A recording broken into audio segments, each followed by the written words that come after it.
श्यामा श्याम बिराजतनी के बसहु सदा उरपुर सबही के। सबसे पीछे आएंगे लेकिन सबसे आगे बैठेंगे। हैं? पहले क्यों नहीं आ सकते? देखिए, भगवान के दरबार में जब जाओ तो वीआईपी बन गए मत जाओ। भगवान के द्वार पे जब जाओ तो सबसे छोटे सेवक बन के जाओ, तब जाके भक्ति मिलेगी। जब आप ये सोच के जाते हैं कि मेरे पास तो वीवीआईपी पास है, आगे ही जाऊंगा, तो समझ लेना कि तेरे मन में कोई प्रॉब्लम है, खटका है, तू अभी उसके लायक नहीं है। अगर आपको आगे ही जाना है तो प्लीज आप सबसे पहले बैठे, आप पहुंचे वहां। ये भी कहीं ना कहीं क्लेश है।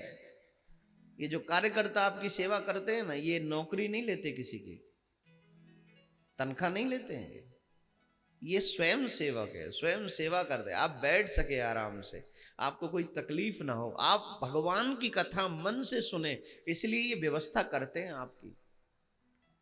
और डेफिनेटली आपके 2-4% पुण्य तो ये कार्यकर्ता लेते ही हैं। सेवा भाव ही तो प्रधान है। अरे बड़े बड़े महात्मा, बड़े बड़े साधु, बड़े बड़े भक्त सेवा ही तो करते हैं।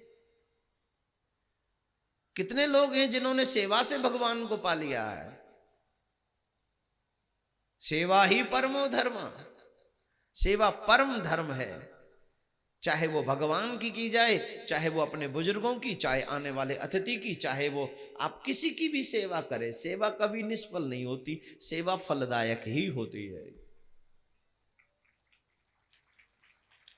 फिर ये कार्यकर्ताओं की किस्मत का वर्णन भला कौन कर सकता है? ये तो सेवा भी कर रहे हैं, कथा सुनने वाले प्रेमियों की, आई क्या बात है, जो अपने पाप काटने हैं उनकी सेवा कर रहे हैं।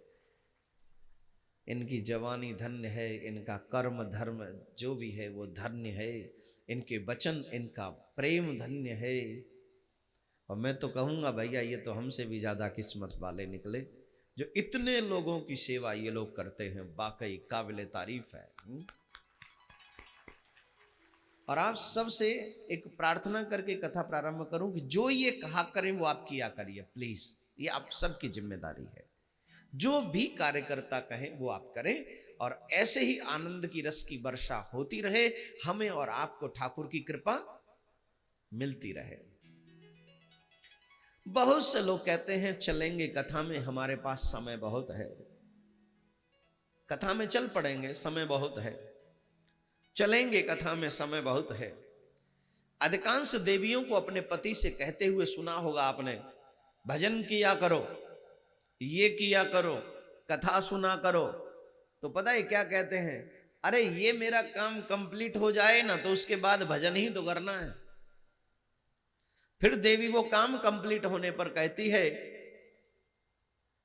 ये कथा है वो सुना रहा हूं मैं आपको। एक गृहस्थी थे, परिवार में रहते थे। धर्म पत्नी तो धर्म का आदर करने वाली थी, पति थोड़े से व्यस्त ज्यादा रहते थे, तो हमेशा पत्नी उनसे कहती रहती थी, आप ये करो, आप मेरे साथ कथा में चला करो। तो बोले अभी थोड़ा सा काम बहुत है, बच्चे छोटे छोटे हैं, कमा लेने दे, कथा में चलेंगे, अभी चलेंगे चलेंगे। फिर कुछ समय बाद बच्चे जब थोड़े बड़े हुए तो उस पत्नी ने कहा, अब तो भजन किया करो। पंडित जी कहते हैं कि पत्नी के किए हुए पुण्य एक भी नहीं लगते, और पति के किए हुए पुण्यों में से पत्नी को 50% मिलता है। और ये सच है, मैं कई बार इसको क्लियर कर चुका हूं। बहुत से लोग ये कहते हैं कि पत्नी जो पुण्य करेगी वो हमें लग जाएगा, हम तो उसी से तर जाएंगे। ये ऐसा नहीं है। जो आप अच्छे कर्म करते हैं वो 50% पत्नी को लग जाता है, और पत्नी जो पाप करती है वो 50% आपको लग जाता है। ये सच बता रहा हूं मैं। जहां में ने को झूठना है, और मानो तो तुम्हारी मर्जी, न मानो तो जाओ जहां जानो है। पत्नी के जितने भी पुण्य हैं वो पत्नी के ही पास रहते हैं, उन्हीं के खजाने में रहते हैं, आपको नहीं शेयर करना है। आपके पुण्य में से वो शेयर कर दी। तो बहुत कहती थी अरे कर लेंगे, उम्र थोड़ी बीत गई है, ऐसे टालते गए। अचानक क्या हुआ, एक दिन पति बीमार पड़ गए।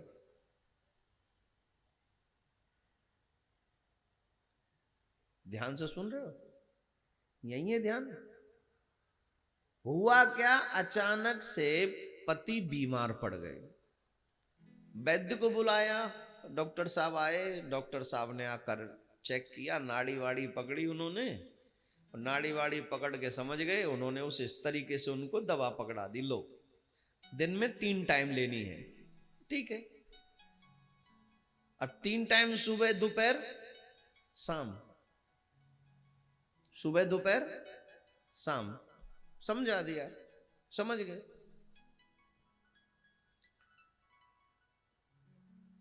शाम को सोने से पहले लेनी है। और जब सोने जा रहे थे तो पति ने देखा कि पत्नी अभी तक दवा देने नहीं आई। अरे दवाई दे दो, टाल गई, अनसुना कर दिया। फिर आवाज लगाई, दवाई दे दो, अगेन इग्नोर कर दिया उसे। फिर कहा दवाई दे दो, तो उसने कहा दे दूंगी, बहुत समय पड़ा है। पत्नी ने क्या कहा, दवाई दे दूंगी, बहुत समय पड़ा है। पति झल्ला गया और चिल्ला के बोला, जब मर जाऊंगा तब देगी दवाई, जब मर जाऊंगा तब देगी दवाई। तो पत्नी ने कहा, तुम ही तो कहते हो समय बहुत पड़ा है, तुम मर जाओगे तब करोगे भजन। आज एक बड़ा शब्द कह दूं, जो बहुत बड़े लोग घर घर छोड़ छाड़ के, घर छोड़ने के बाद लोग गारंटी भरते हैं कि हमने माया छोड़ दी, उसके बावजूद भी कहीं ना कहीं किसी आश्रम के चक्कर में पड़ जाते हैं और फिर माया के चक्कर में आ जाते हैं। ईंट पत्थर से कोई भी मकान बनाया जाए तो वो माया ही है ना, हाँ या ना? वो भी कहीं ना कहीं माया के, जो घर छोड़ दिया, परिवार छोड़ दिया, हार व्यवहार सब छोड़ दिया, इसके बावजूद भी बोले एक आश्रम हरिद्वार में बन जाए, एक आश्रम वृंदावन में बन जाए, एक आश्रम काशी में बन जाए, एक आश्रम यहां बन जाए, तो वो माया नहीं है क्या? यहां मुंबई में मैं पिछली बार आया तो मुझे 2-4 बुजुर्ग ऐसे मिले जो अपने अपनों के ही सताए हुए हैं, और उनको जब जब मैं देखता हूं मेरी आंखों में परेशानी उभर आती है। मैं सोचता हूं, ठाकुर जी तू बड़े बड़े लोगों को दे देता है और हम जैसों को क्यों नहीं देता है? हम जैसों को दे, जैसे चकाचक सेवा करें, धर्म की सेवा करें। पर ठीक है, वो भी हमसे कुछ चाहता होगा, इसलिए ठीक है, इट्स ओके, नो प्रॉब्लम, जैसे वो चाहेगा वैसे हम करेंगे। लेकिन आप सबसे एक प्रार्थना है मेरी, जवानी को सुधारने के साथ साथ बुढ़ापे को सुधारने की जरूरत है। और बुढ़ापा जवानी में ही सुधर सकता है, बुढ़ापे में कभी नहीं सुधर सकता बुढ़ापा। जिसकी जवानी बिगड़ गई उसका बुढ़ापा डेफिनेटली बिगड़ेगा, और जिसकी बुढ़ापा जवानी सुधर गई उसका बुढ़ापा नहीं बिगड़ेगा, वो संवर जाएगा, चकाचक हो जाएगा, वो संभल जाएगा। सुखदेव जी कहते हैं, मैं तब तक नहीं आऊंगा जब तक ये माया पति मुझसे न कह दे माया मुझे नहीं सताएगी। माया बड़ी प्रबल है साहब। लोग घर छोड़ने की गारंटी भरते हैं, परिवार छोड़ने की गारंटी भरते हैं। आप लोग भी, कई लोग घर वाले पूछते कहां जा रहे हो, बोले हम कथा सुनने जा रहे हैं। कथा सुनने का मतलब एक अच्छा काम करने जा रहे हैं। और जब कोई यहां पर बैठे बैठे भी कई लोग तो आपस में बातें करते रहते हैं, और कई लोग तो आपस में पूरा फाइट करने की प्लानिंग करते रहते। उधर खिसक जा, तेरी खैर नहीं, तेरे से पहले बैठा हूं मैं यहां, समझे ना, तेरे से पहले आया हूं। आने का है आगे बैठने का तो पहले आने का, क्या आने का, पहले आने का, मैं नहीं होने का, समझने का, टेंशन लेने का नहीं, देने का। दे दिया सामने वाले को। अब उसका मन कथा में लगेगा नहीं, वो ये सोचे पता नहीं कौन आगे बैठ गया, ये खामखा कहीं ऐसा ना हो कि कथा पंडाल से बाहर निकलते ही कुछ आने का और जाने का और देने का और देने का। बड़ा मुश्किल, वो बेचारा पूरी कथा भर यही सोचता रहेगा, वो अपसेट हो गया। तो मेरा अभिप्राय जो है कहने का मेरे भाई बहन, हमें माया से बचा नहीं जा सकता। फिर क्या होगा, क्या माया में पड़े रहे? बोले नहीं, तुम लाख कोशिश कर लो, तुम माया से कभी नहीं बच सकते। फिर माया से बचोगे कैसे? बोले माया से तो कोई मायापति ही बचा सकता है, और मायापति परमात्मा है, और कोई मायापति नहीं।